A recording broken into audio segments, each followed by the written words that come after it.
Other stories worth your attention now. Is President Cyril Ramaphosa the right person to tackle corruption in the ANC, given that he's been involved in his own controversies? Well, one political analyst says Ramaphosa's 7-page letter to ANC members is an act of desperation to save the party's tattered reputation. The question now is whether he has what it takes to deal with corruption involving those within his own faction. Newzroom Afrika's senior political reporter Ziyanda Ngcobo has more. South Africans are fed up about the corruption involving ANC leaders, and President Cyril Ramaphosa knows it.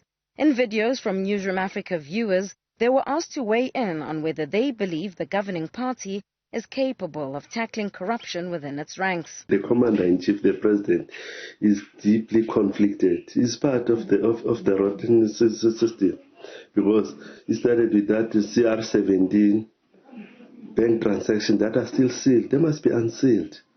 To his son, Andile Ramaphosa, is also part of looting the state.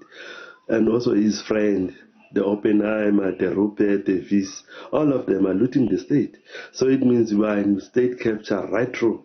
The best way to root out corruption within the ANC is, since it's evident in all levels, just disassemble the ANC, right, and then go revisit its founding manifesto and have a discussion on whether or not its existence is still justified, or has the ANC served its purpose. The only way that the ANC can rid themselves of corruption is to arrest those ones who are corrupt, because that will instill a sense of fear to say those ones that are found to have been corrupt, they are put to jail. You arrest 2 or 3 ministers or any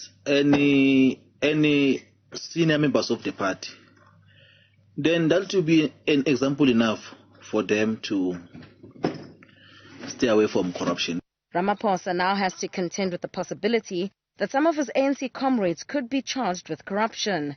This is a tricky reality for a leader who is likely to stand for re-election in 2022. Political allies and constituencies are crucial for Ramaphosa if he's to be re-elected as ANC president.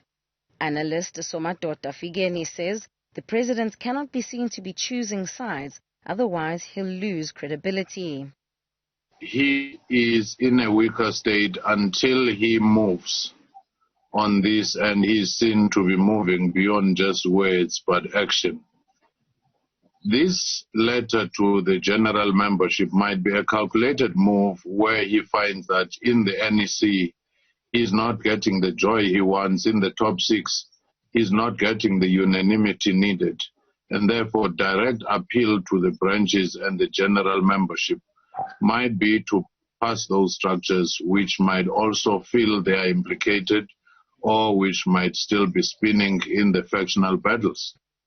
Another analyst, Lesiba Tefo, says the rot runs too deep and he doesn't foresee the ANC turning a corner. I think the rot has run so deep in the ANC that it cannot, in my considered opinion, redeem or save itself from itself. The letter the president wrote, and I read it, and I sympathize with him, by the way, but it's redundant, superfluous, and an exercise in futility. Because there is nothing that he says that was not said in the past 15 years. But what did they do? Many a men and women lost their careers. Many a men got demoted, whistleblowers' careers, simply because there is political expediency and opportunism. What the president is saying ought to have been addressed years ago.